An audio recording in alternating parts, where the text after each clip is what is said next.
So as I say, I'll start by reading the verses, and this is the last session. We've had no questions really because the sessions are not so long, and but this time we should give a chance for having any questions. At least I should try and think of one, so that we have a bit of you know, interaction. It's not just me talking on and on. But that's you're very welcome to ask questions later on then.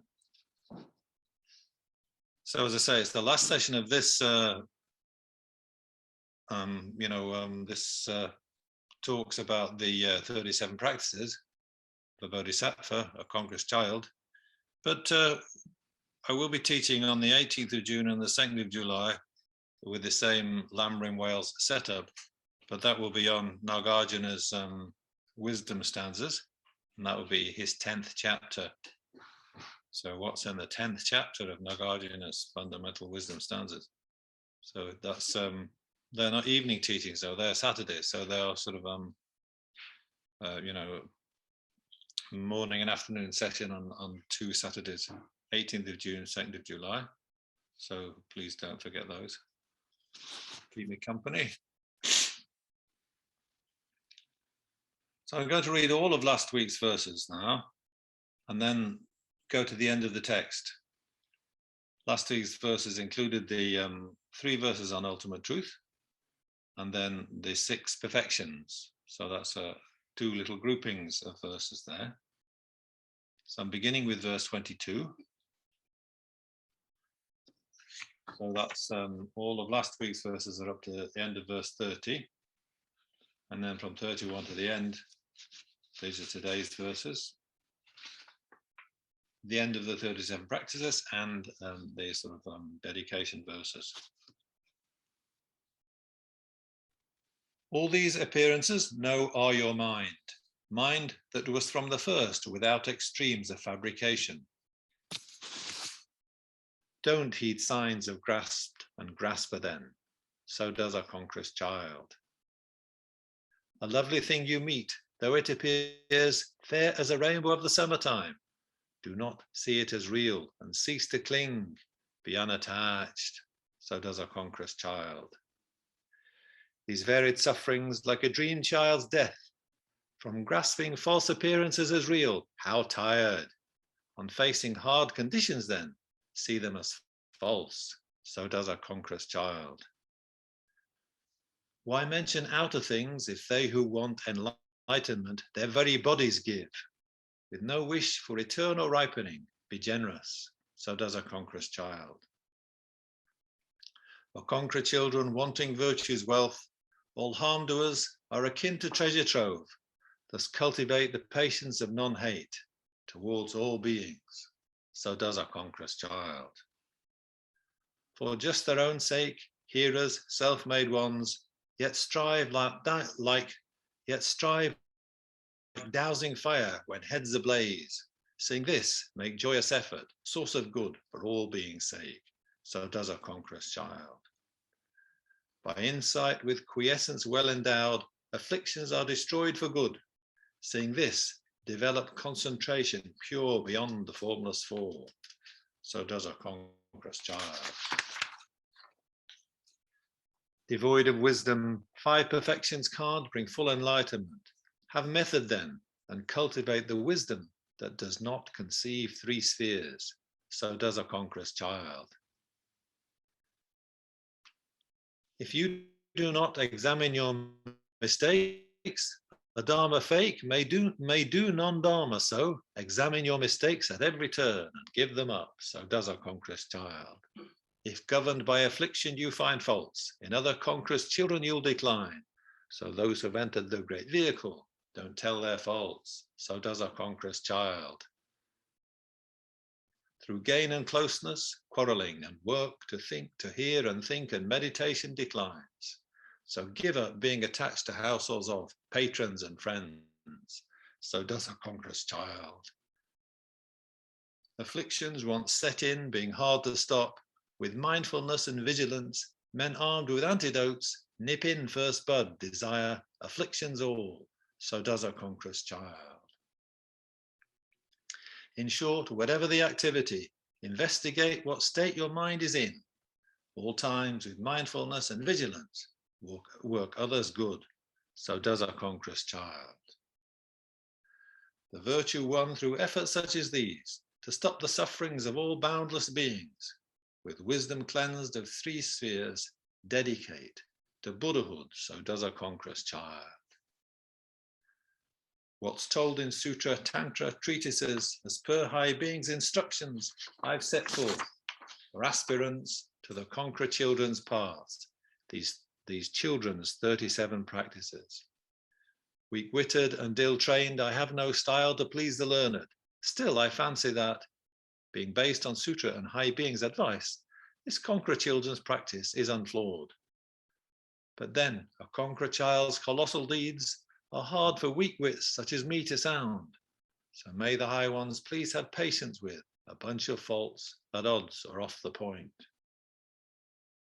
By virtues brought forth from this, may all beings, through ultimate, conventional, supreme awakening mind, be as Lord Chenrezig, who stands not in extremes of being or peace. So that's by Venerable Togme, proponent of scripture and reasoning. He composed this for his own and others' benefit at Ngulchu Rinchen Cave.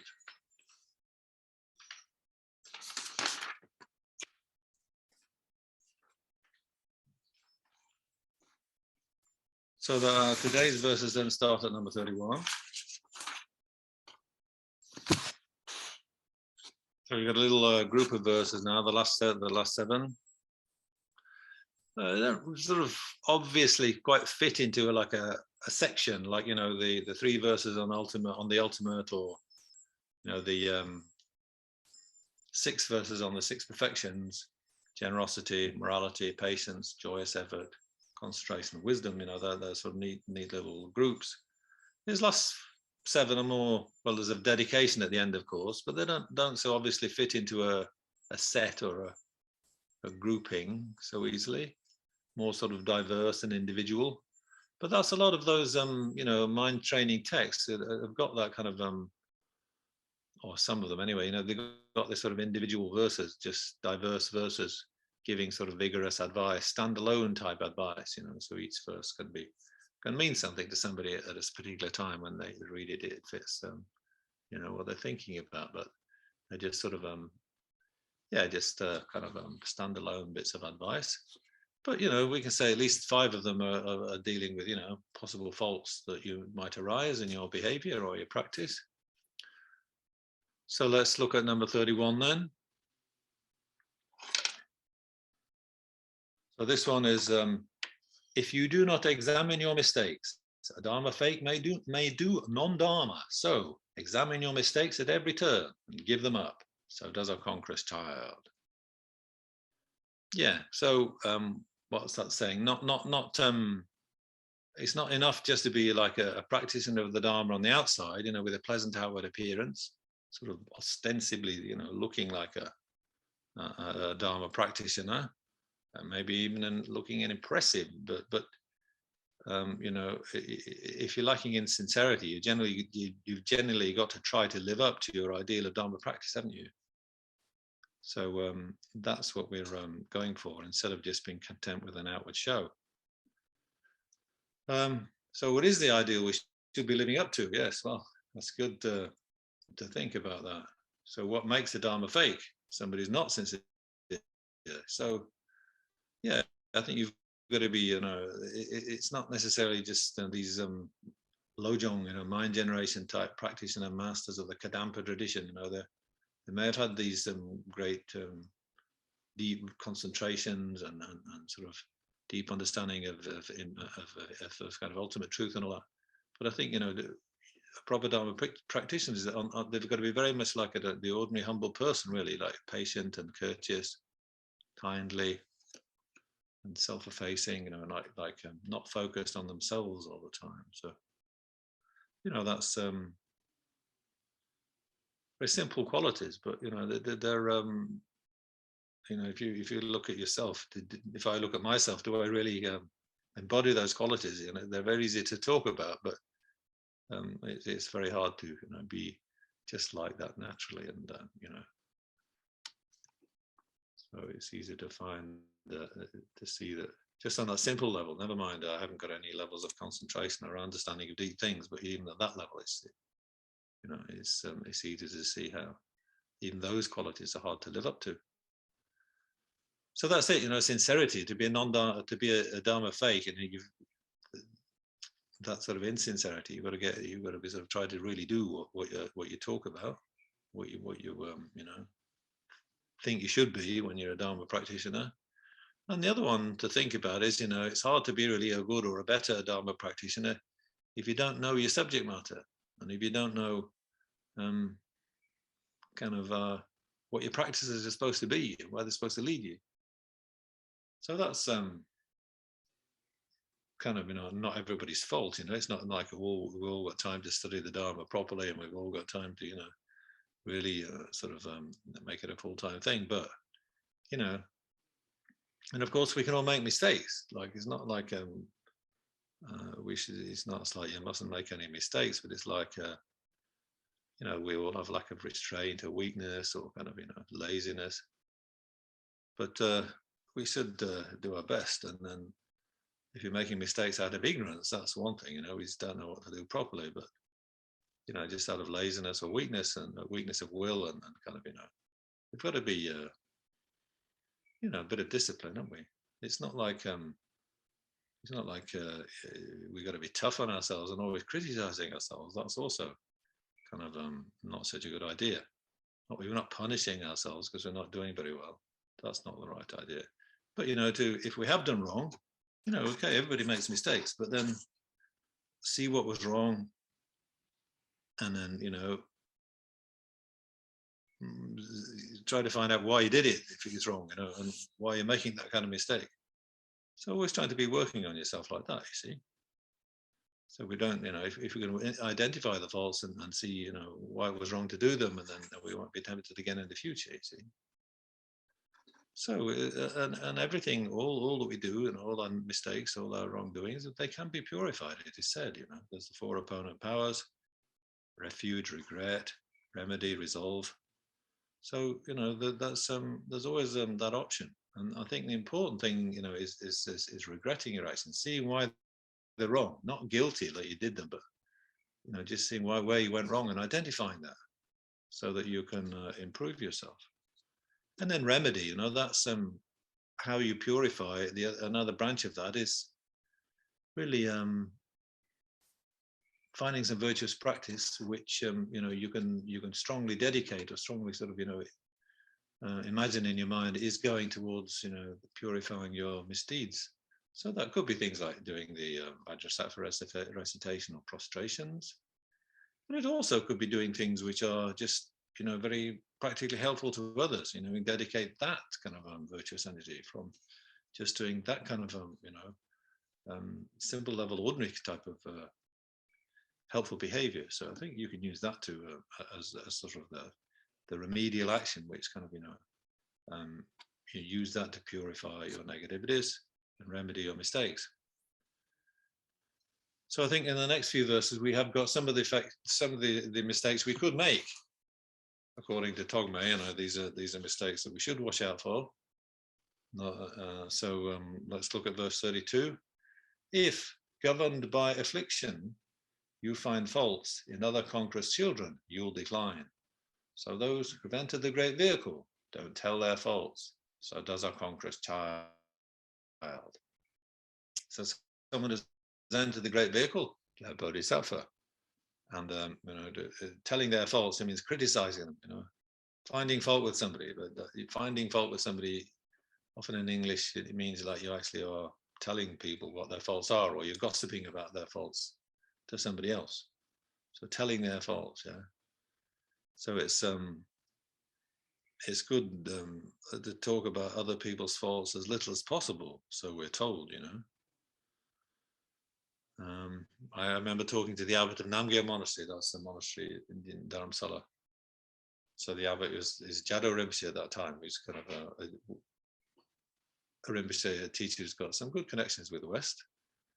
So he's got a lot of Western students. But he said it, I asked him about that. I says, is it really proper that you shouldn't, discuss other people's faults? Isn't that, isn't it sort of necessary sometimes? But he said that as an abbot, you've got to, like as an abbot or you're a disciplinarian, you've got the monks under your, or nuns or whatever, under your authority. So if they make a mistake or something, or they're doing something against their training, then it's the duty of the abbot to point it out and to get them to rectify it. So he's a fault for him if he doesn't criticize other people's faults, the people under his, people in his monastery. But on the other hand, for others, generally, it's the other way around, that we should try to speak of other people's faults as little as possible. There's a Rinpoche in our Institute of Buddhist Dialects. He's been really badly treated by the Chinese. The Chinese picked on the Rinpoche as the special kind of elevated people who got this sort of Rinpoche status, that they're sort of rebirth of some important time of the past, doesn't they? So the Chinese really treated them really badly. They made them do all the hard work, and they humiliated them a lot and gave them a lot of sort of, well, even torture, never mind propaganda and sort of, bad treatment. But he never criticized. He never come out and say, oh, they did this and we did that to me, and he was always very silent about that. And then you're thinking, oh well, you've got to think it's my karma, and I'm purifying my negativities by going through this suffering. So they always try to take it as, that they are just have to responsible for undergoing what they're undergoing with them, whatever it is, quiet mind, not with blaming it on somebody else.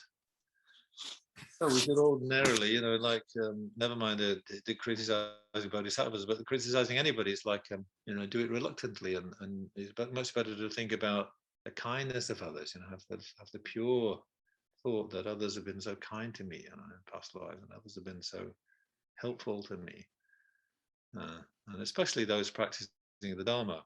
And the enemy you need to work on, they says again, the first Dalai Lama, the enemy you need to work on is the one that's inside. That's where you've got to attack, that's where you've got to put the blame on your own delusions. And they say, if you look in the Lamrim by Tsongkhapa and the great Lamrim text, and the faults of talking, the danger of talking about the negativities or faults of bodhisattvas is extremely great. And then you never know who is a bodhisattva or who isn't.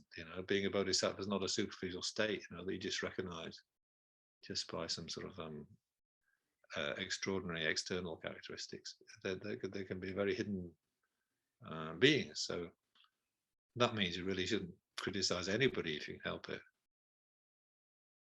So if you do criticize a bodhisattva, and some of their sort of karmic consequences are supposed to be like quite heavy, quite extremely bad karma to criticize bodhisattvas, because they're working for the sanity of all sentient beings, because they've got this such an elevated, exalted mind of, and dedicating their whole lives and every moment of their existence to the benefit of others. So if you sort of criticize them in some sort of, sort of superficial way, some sort of negative way, then it's kind of, it becomes heavy karma, because the object that you're criticizing is such a pure or such a sort of high object, like somebody criticizing their own guru or something. Anyway, I'm going to move on. Verse 33.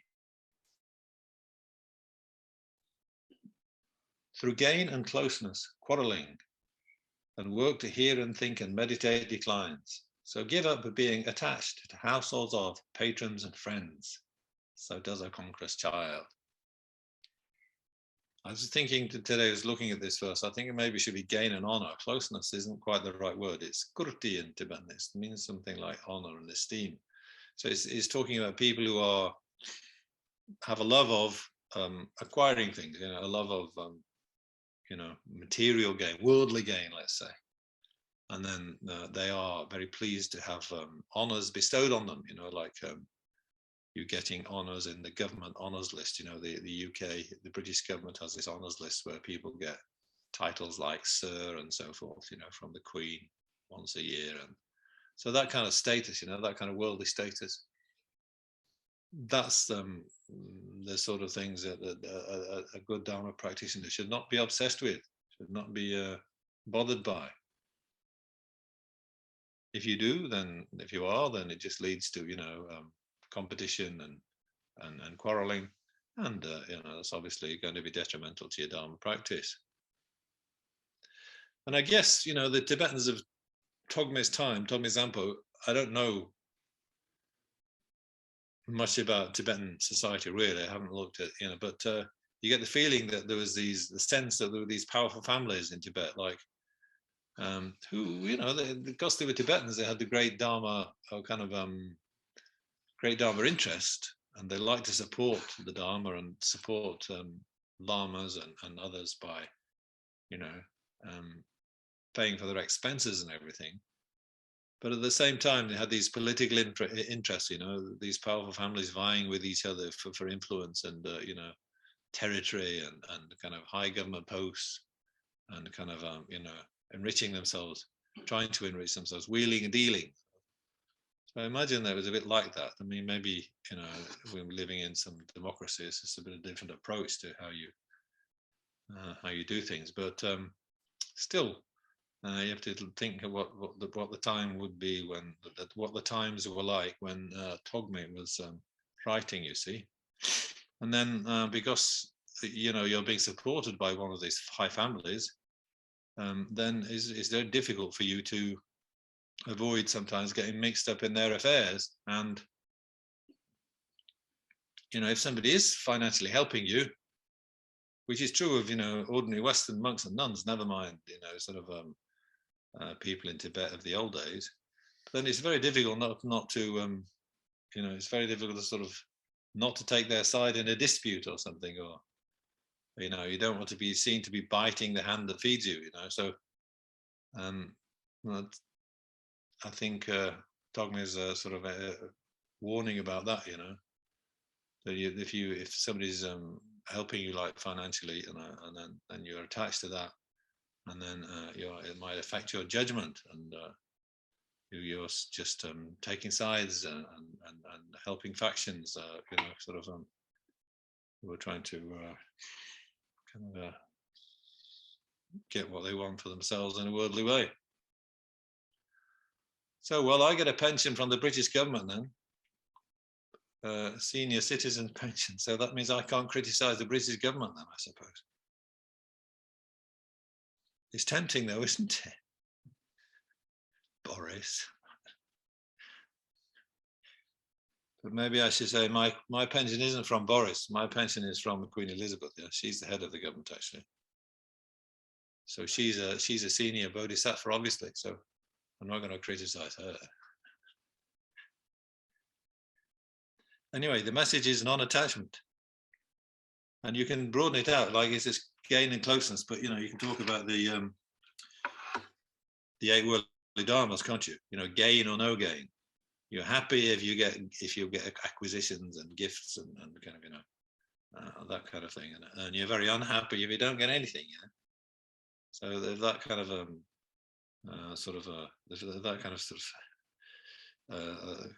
kind of sort of sways your mind so easily. These worldly kind of worldly gifts and worldly wealth. And then that's 2 of the 8 worldly dharmas. Or there's pleasure and pain. So we'd always, if you have pleasure, if you get something good, you're so happy about it, And if you get something bad happening to you, oh, you're so sorry about it, so miserable. So, it's sort of such a blow for you. And if you get praised, oh, you're very, very happy, That's, you're gratified by praise, just like the pop star on the stage. He's gratified and all those people are cheering and clapping them. And that's a big thrill for them, But if somebody blames you and criticizes you, then you're so kind of annoyed and angry with that person because they are, sort of, damaging your self-cherishing or something like that. And then the last 2 of the 8 worldly dharmas are good reputation and bad reputation, fame or infamy. So when you get obsessed by those things, then you're far away from the Dharma. Try to be content with whatever you've got. Isn't that it? Contentment.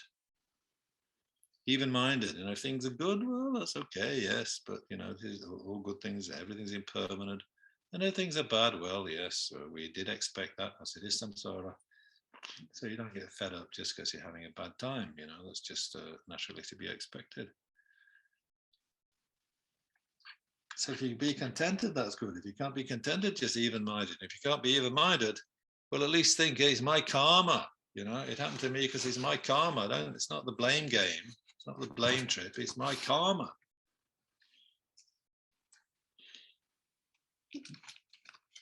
So the mentioning karma there, everybody's heard about karma now, obviously.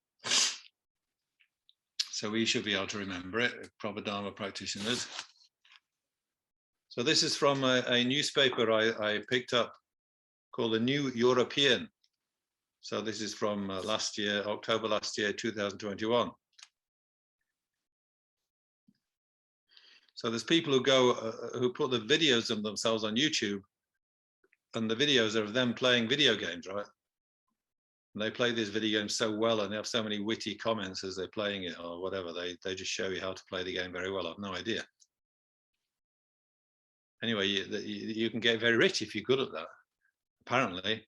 So there's this German guy who's the news item is about him, you see. A German YouTuber who earns millions from videos of him playing video games has been robbed of vintage console cartridges worth 100,000 euros, 86,000 pounds. Marcel Eris, known to fans as Montana Black, was at the hairdresser near his home in Hamburg when a thief dressed as a DHL courier driver struck. The burglar ignored jewelry and money and instead looted Eris's hoard of rare games, many still in their original packing. Eris told his followers, "I was a criminal once too. Maybe it was karma that got me back."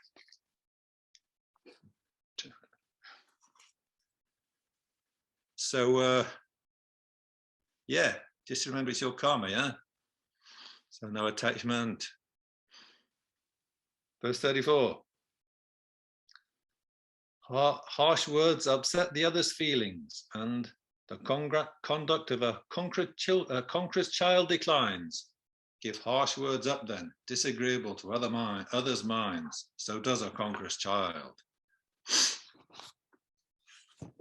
So we may not be able to handle even the whole 8 worldly dharmas. You know, maybe we're not able to keep clear of all of them. But you know, harsh words, we can at least try to give up harsh words. So harsh words here, I think, doesn't just mean, you know, harsh words like said with a nasty kind of, you know, intent to harm, like just with a, you know, red face and loud voice. You know, that's like the harsh words, rudeness and so on. But you know, other people, you can offend people without being loud, without being sort of manifestly angry. You can just be speaking sweetly, but still have, you know, poison in your heart. You know, so you can have that also counts as harsh words, I think, when you are deliberately, you know, speaking in a nasty way, but you don't. It doesn't, you know, in your face. You're not going red in the face and shouting, but you're just being nasty in a very, you know, cunning way, sort of thing. You know, so that's also counts as harsh words, I think, here. You know, like it's like our doggy friends can't do that, can they? Dogs, you know, what they feel, it's hard for them to hide. You know, they don't have a difference between what's you know, what's inside and what's showing. You know, but we can show a pleasant face and pleasant speech while plotting bad deeds, can't we? So we're human. So it's great misuse of our gift of great gift of human intelligence to use it so deviously. See, so that can be harsh words. You see. An insensitive speech, you know, you maybe don't mean to be rude, you know, you're not even meaning to be rude, but the other person, you know, you've said the wrong thing. Yeah? So by your carelessness, you've upset somebody, not because you've tried to be nasty, but you're just being insensitive. I remember there was a preacher at the church my parents used to go to, and I was there. I used to go sometimes when I was at home, even when I was home from India. I used to go to the service with them. And they had this Australian guy, this preacher from Australia, of the same denomination and everything, but he'd got the job of being the minister of this church for a few years. And I don't know, maybe the Australians are very strong on hugging, right? Because this sermon was about hugging people. People should hug each other more and make them feel good by hugging them.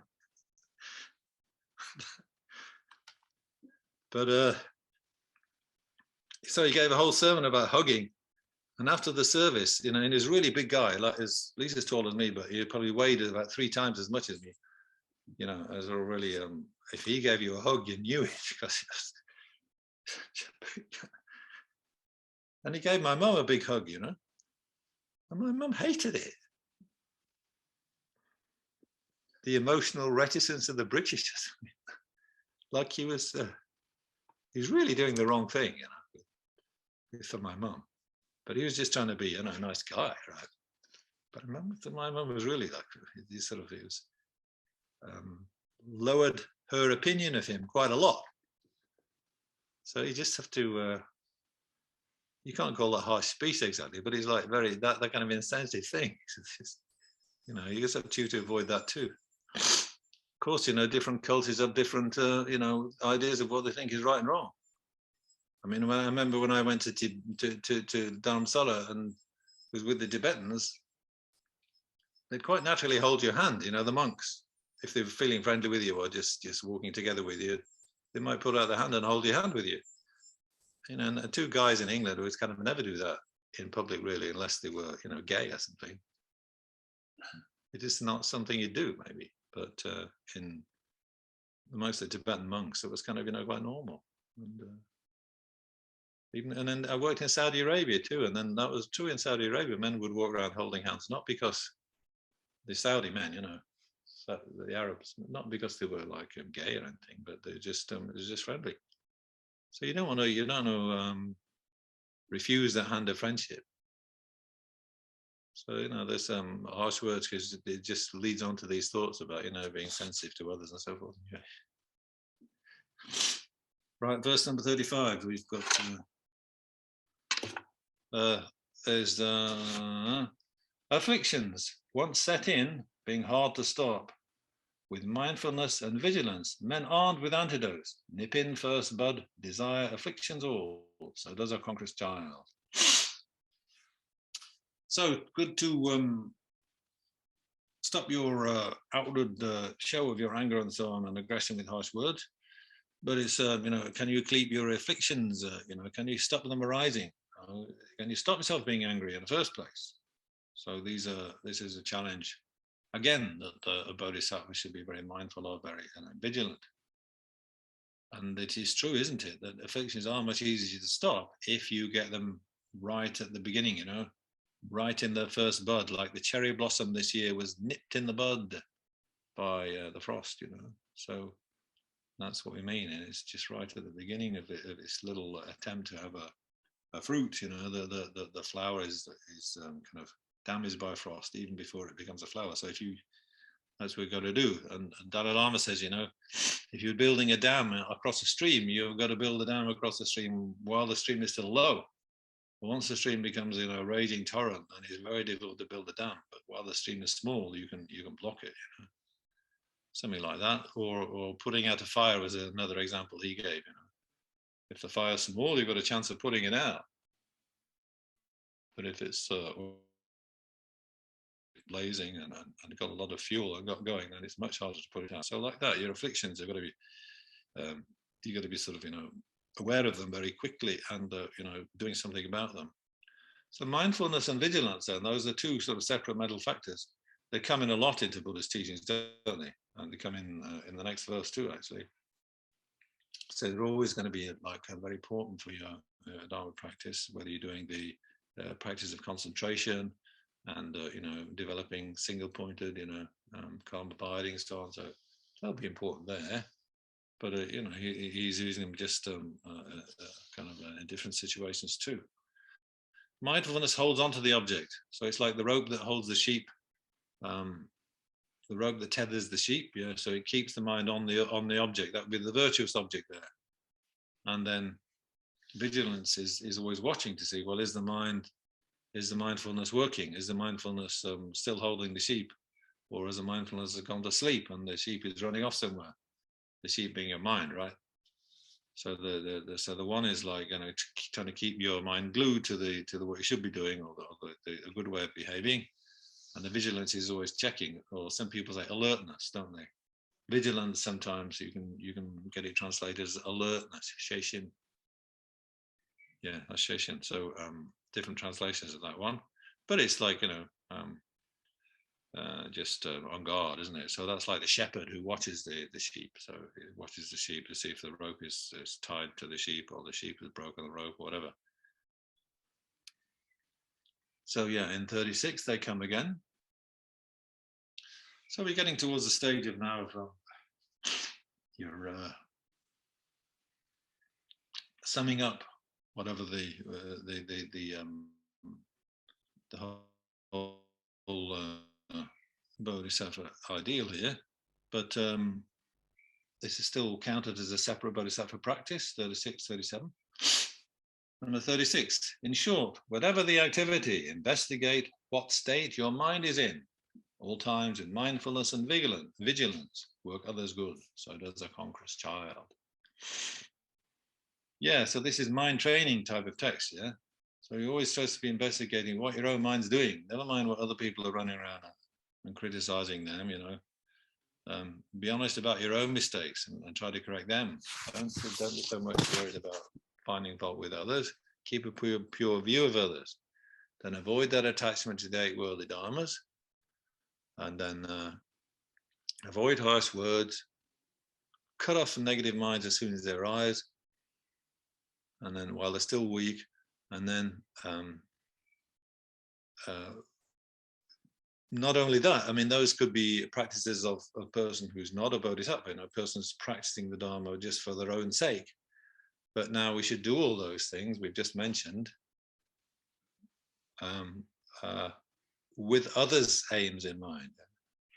While we're doing all those things, not just for our own goodness and Dharma progress, but with the aim of working others good.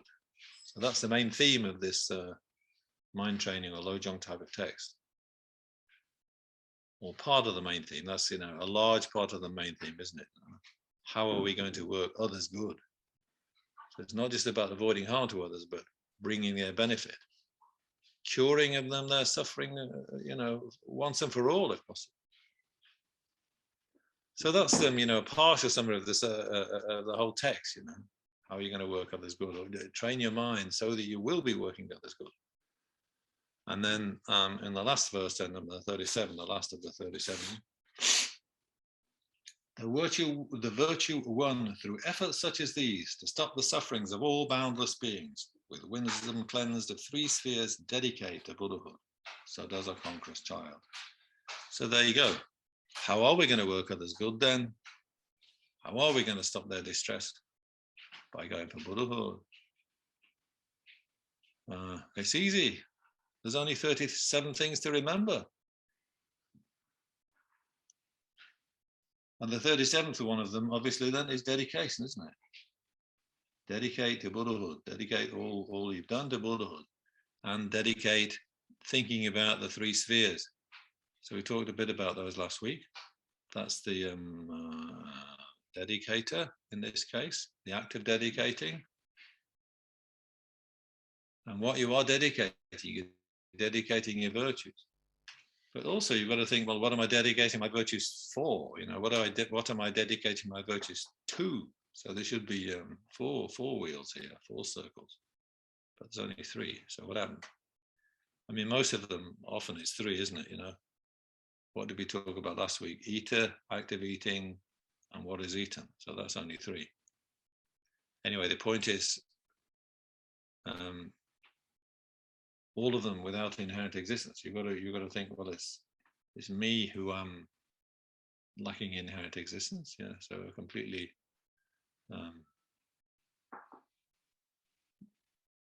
a completely sort of, whatever it is, a bit merely dreamlike person like me, merely, not at all existing the way I appear to exist, but existing just in a far less sort of real type of way, is dedicating a virtuous action to, the great ideal of Buddhahood. Buddhahood itself is completely lacking inherent existence. It's not there when you search for it. If you wanted to be really there, to ultimately there, you should be able to find it when you look for it. But just as you can't find any of the other two circles, you can't find Buddhahood either. So, and your virtuous action you've done, and the action of dedicating the four circles. So they're all completely mutually dependent on each other. Yeah, just like we talked about last week, the eater, the act of eating, and what is eaten, the food. So none of them can be there without the other. So that makes them all completely, mutually dependent, doesn't it? But does that make them all merely imputed? Just because they're all mutually dependent on each other, does that mean they're all merely imputed by conception and not there, except as they are posited by mind, except as they are kind of, figured by the mind, figured out by the mind, then not there at all. No phenomena is. Yeah. So how do you get to that state of, well, we talked a bit about that last week. And if we tune into Nagarjuna's 10th chapter in the next teachings, then we'll talk more about that. The 10th chapter, Fire and Fuel, it is about this. It's more about, if things are mutually dependent, what's actually going on? How do they exist? Fire depends on fuel, and fuel depends on fire. So how can these just depend upon each other? Isn't there something wrong there? There must be something there. There's must be something that they each depend on, or one of them is the one that gets depended on, and the other one is the one that depends on it. So how can they just each mutually depend on each other? What's going on there? Does that mean why should that mean they have to be merely imputed? So it's a sort of very good question. But anyway, if you think about eater, act of eating, and what is eaten, a walker, act of walking, and the place where you're walking, or here, dedication, the three spheres of dedication too. You've got, it's not such a difficult. It's a good way to get into emptiness lesson. Each must depend upon each other. So how can they be, really there? How can they be kind of sort of grasped at as kind of things in the world that could have their own existence independent of other mind? We're looking at, and you can see they're all three are just mutually interdependent. Anyway, we'll have to leave that there. So we've just got the 4 verses of dedication now, or 4 verses of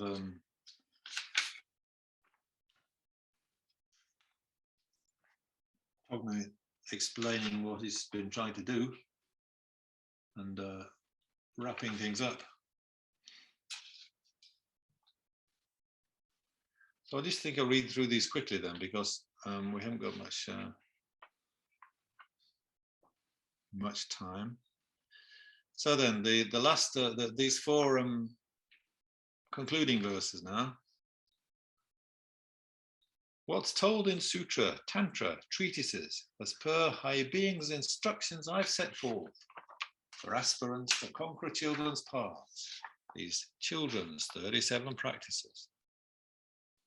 Weak-witted and ill-trained, I have no style to please the learned. Still, I fancy that, being based on sutra and high being's advice, this conqueror children's practice is unflawed. But then, a conqueror child's colossal deeds are hard for weak-wits such as me to sound.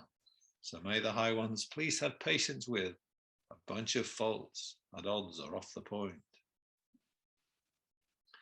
By virtues brought forth from this, may all beings, through ultimate, conventional, supreme awakening mind, be as Lord Chenrei Zig, who stands not in the extremes of being or peace.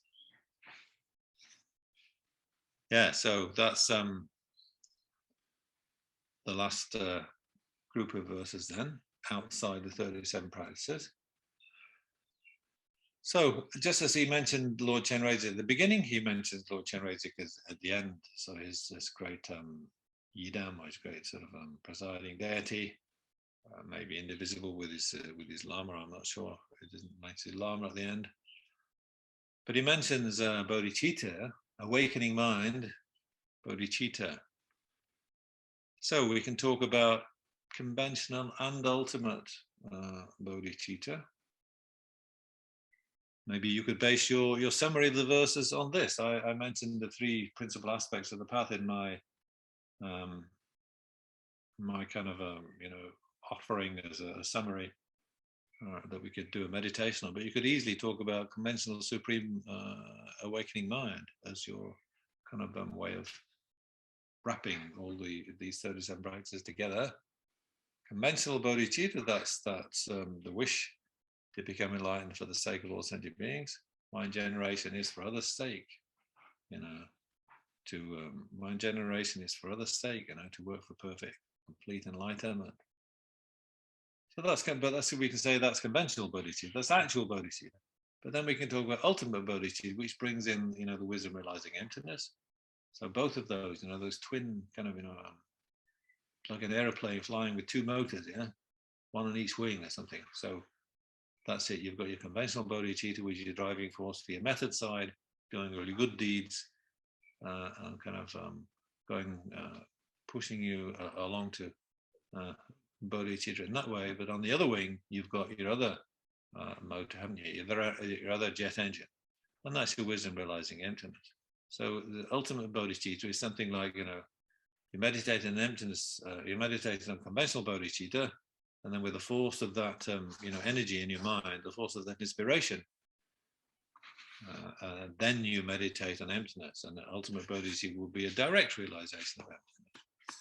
That would be like the super powerful one that actually does clear away your, faults and your kind of afflictions, so that they'll never come back. So it's not like you can do both at the same time, in the sutra school at least, the sutra, way of looking at things, sutra way of explaining things. You can't be meditating on conventional bodhicitta, wishing all sentience to become enlightened at the same time as you're realizing emptiness. Because realizing emptiness, and especially realizing it in a non-conceptual, direct, powerful realization, all categories and all kind of, distinctions and all kind of this is good, that's bad, this is bodhicitta, that's not bodhicitta, all those distinctions all drop away. See, they're not there when you're concentrating fully in emptiness. They're kind of nothing is there on the ultimate ground, nothing is there from its own side, so we're just meditating on that mere absence. But so where does the conventional bodhicitta come in? Well, you've meditated on that beforehand. You see, as building up to your meditation in emptiness, you've got the sort of supreme power of, this exalted virtuous mind, which is so eager to get to enlightenment for the sake of all sentient beings. And then you arise out of the meditation on bodhicitta, and you switch your mind onto emptiness then. But you've still got that fire, that superb energy of, great bodhicitta kind of compassion in your mind, and that's still kind of hanging around in your mind as something like, still inspiring you. So then you meditate on emptiness directly. So that's the kind of the way you bring them together. So ultimate, conventional, supreme awakening mind. So that's the way you're going to become like Lord Chenrezig, by doing that. He stands not in the extremes of being or peace. So that's the two extremes. He doesn't believe in inherent existence, that's being. Or no, let's say, sorry. He doesn't believe in, he's not stuck in samsara, shall we say. He participates in samsara. He gets down to the impure level. He doesn't leave samsara behind, but he doesn't stand there. He's not like, caught up in samsara. Like we try to help in samsara, and the dirt of samsara can rub off on us, but we've got to take that risk. We sort of, the bodhisattva they can stay in their cave and meditate all the time, but at some point you have to go down and try and be of use to people, and then you can the dirt of the world can rub off on you a bit, and you can be find out your practice isn't as pure as you thought it was, because the temptations of the world get to you. But by the time you're Lord Chenrezig, that's not happening. You're kind of you're working in samsara, but you're not caught up in samsara. But then you're not satisfied with nirvana or perfect peace either. You're not going to go and just blissing out on the peace of your amazing realizations. So that's another extreme you don't want to go to. Anyway, I've talked a bit more this week, this time, so I haven't got that much time left. But questions welcome. I've been doing all the talking, but have you got any questions?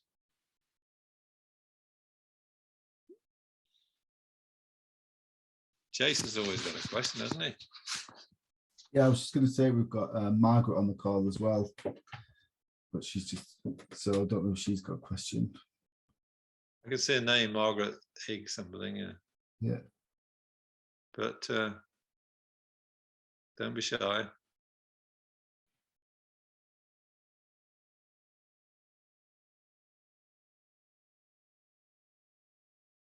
So I've got two people with me also listening. They can also ask if they like.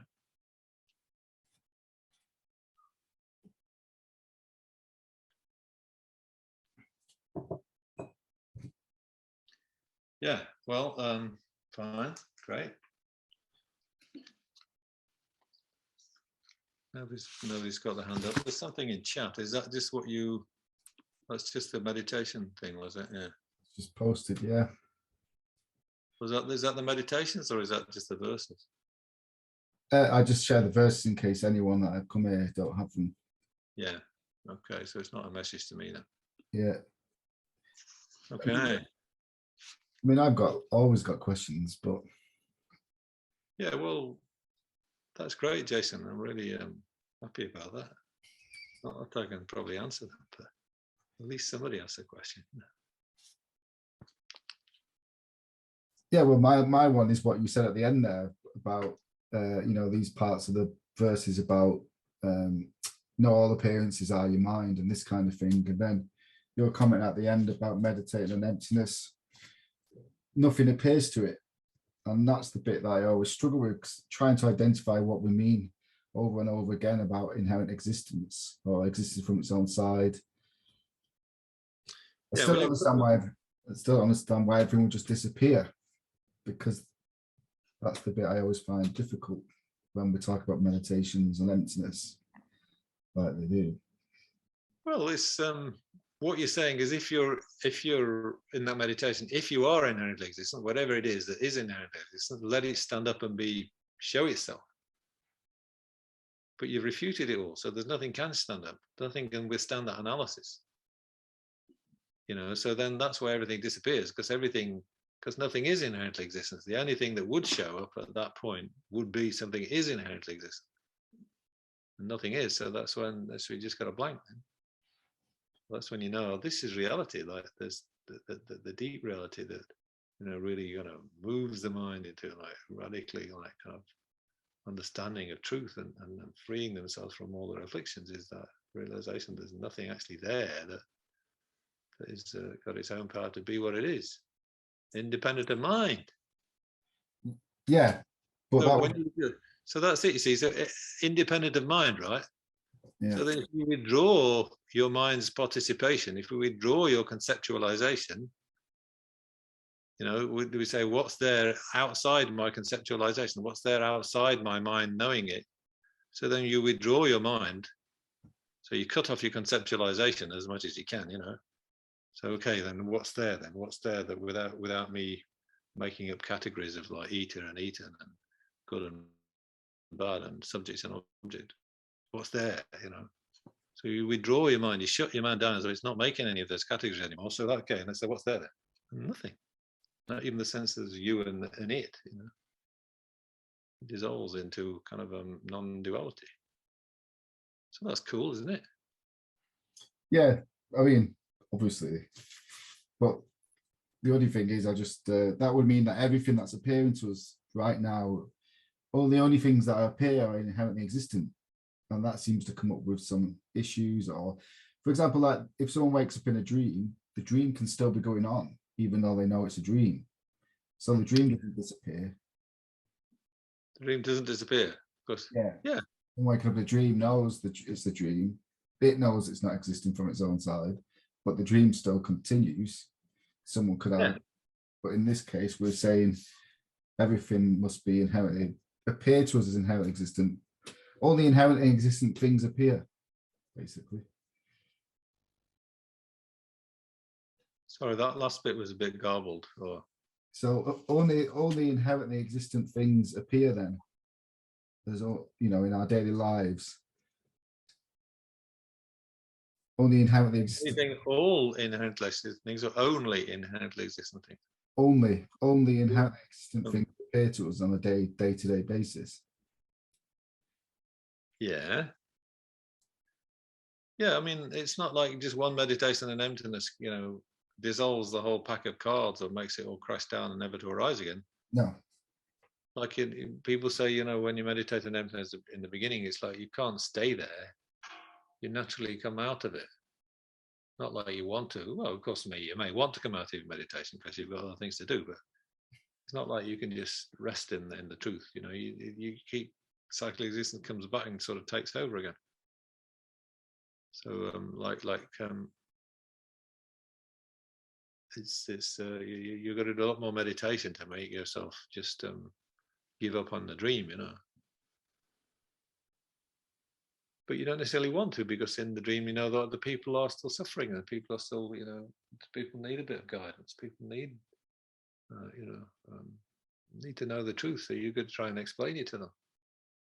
Just because they're not inherently existent, it doesn't mean that they aren't suffering and they aren't kind of needing your brilliant insight. If you've got a bit of wisdom, of course they are. So, you know, it's not like we can just sort of shut the door on the dream and forget about it. So that was just a dream. I don't have to do anything about that. It's just a dream. It's like those people are just being born and dying. Just them not being inherently existent doesn't stop that.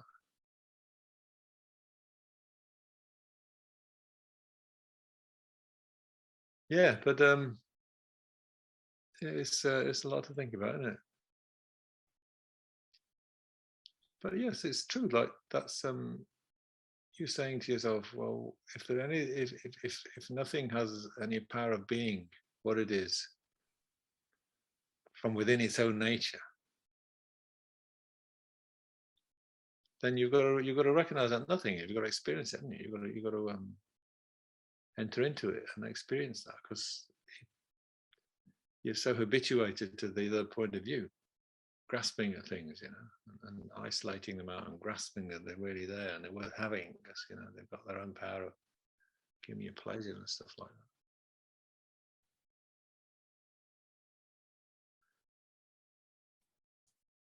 But yeah, emptiness has got to be like this non-affirming negative. Yeah. Anyway, Hanela, yes.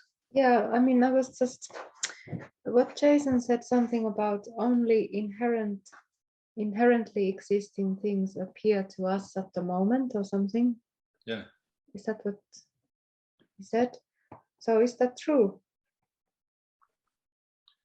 Well, so we're told, yeah. I mean, I can't say, and just have to say what other people have written and taught, isn't it? You know, not that I can be authoritative, but definitely they say that whatever it is will appear to be inherently existent to us, and not just to us, ordinary beings. So just ordinary being like me, who's like just stuck in the mud, but even to people that are more advanced on the path that they've got, even if they haven't got a direct realization of emptiness, when they arise out of their emptiness and go about the practical, you know, looking around the practical world that they've been born into, then everything even appears inherently existent to them, not just their conceptual mind, but even to their direct perception. So even you're not thinking, oh, that's a table, or that's a wall, or, you know, that's the color red, or that's the color blue. You're not thinking of putting things into categories and putting things into envelopes, but still they appear to be inherently existent. All of them. You don't necessarily grasp them to exist like that, but they appear to like that.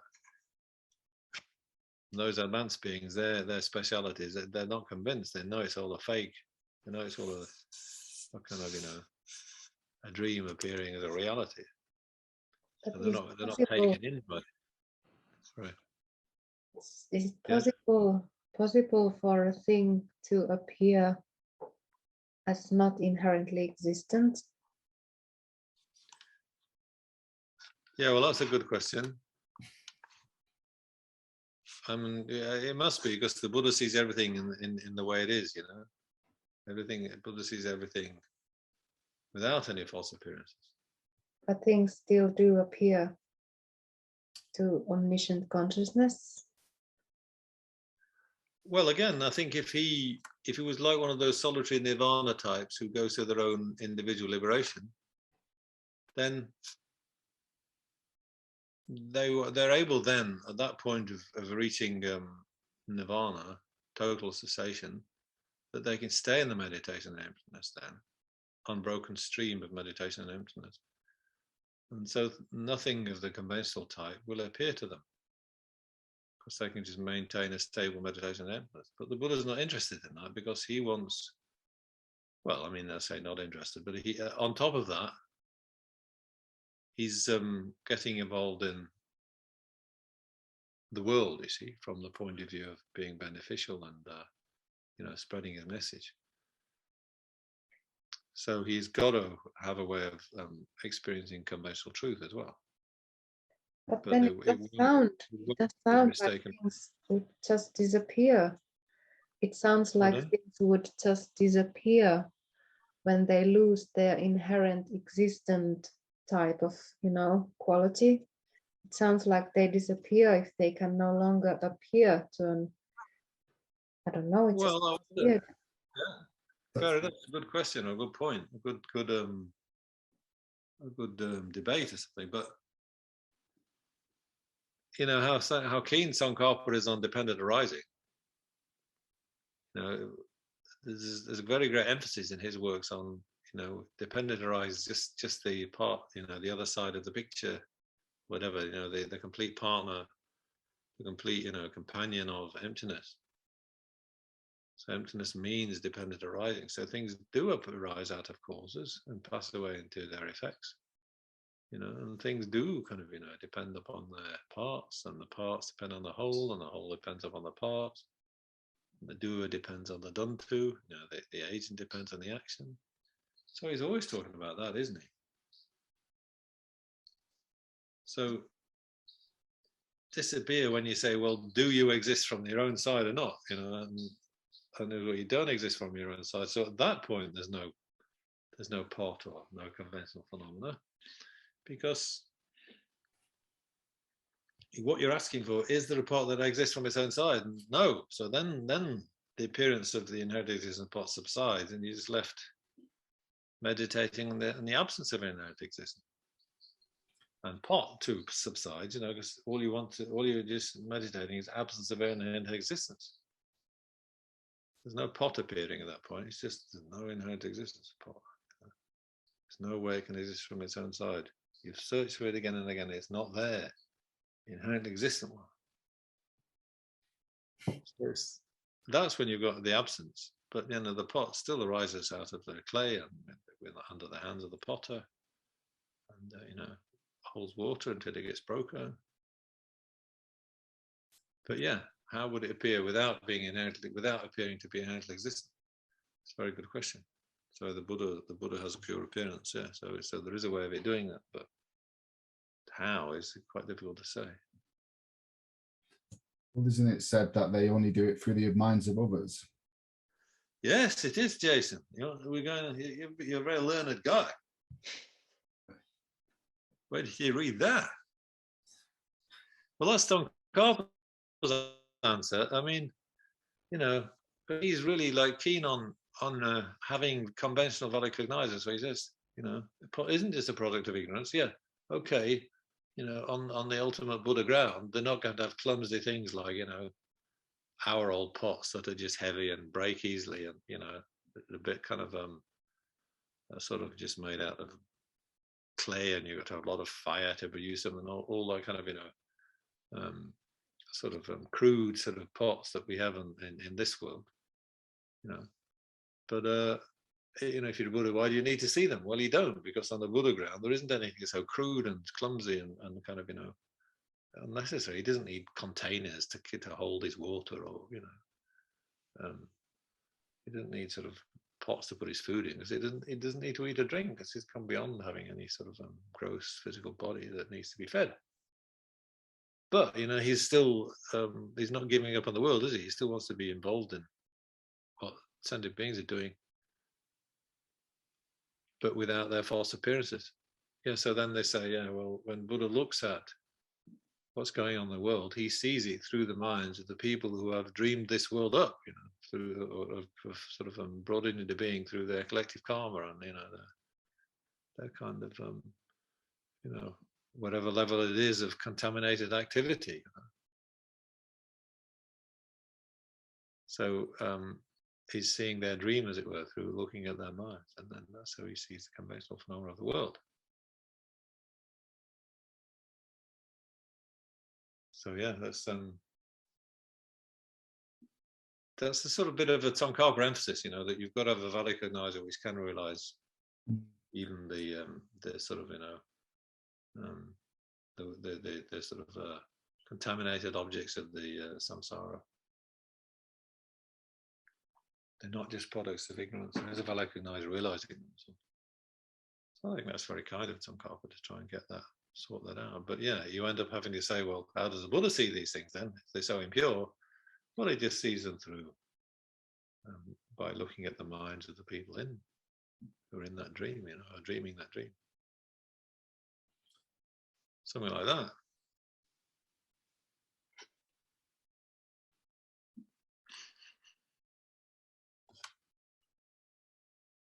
So we haven't done any time for meditation this week, but it's good to have a few questions and then discuss things, because it's good to have a bit of reaction from the audience. So I'm just going to finish now with one little reading from a magazine. This is from a magazine that was produced in Lamrim, Wales. These teachings are nominally been organised on behalf of Lamrim, Wales, and it's a great place. Of course, we can dedicate the merits to lots of other things too. The merits of listening to Dharma, what's going on in Ukraine and the climate crisis, and all sorts of things need very strong dedications.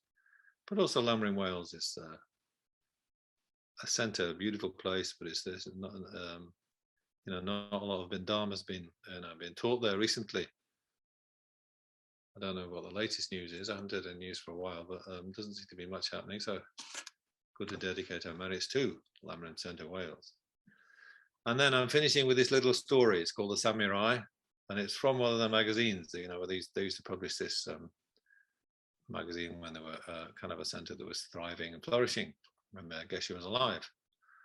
So the story, so it's from Zen Buddhism, Zen samurais and monks, Zen style. A big tough samurai once went to see a little monk. Monk, he said in a voice accustomed to instant obedience, teach me about heaven and hell. The monk looked up at this mighty warrior and replied with utter disdain, teach you about heaven and hell? I couldn't teach you about anything.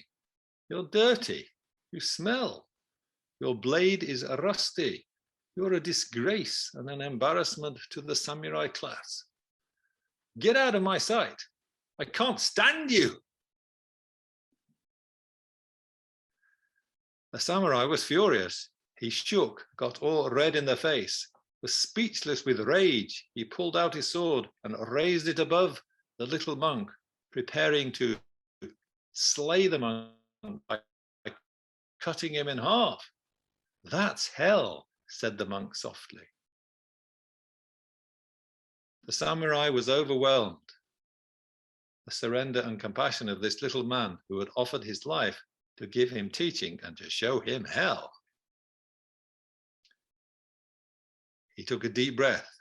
He slowly put down his sword, filled with wonder, and became peaceful. And that's heaven, said the monk softly.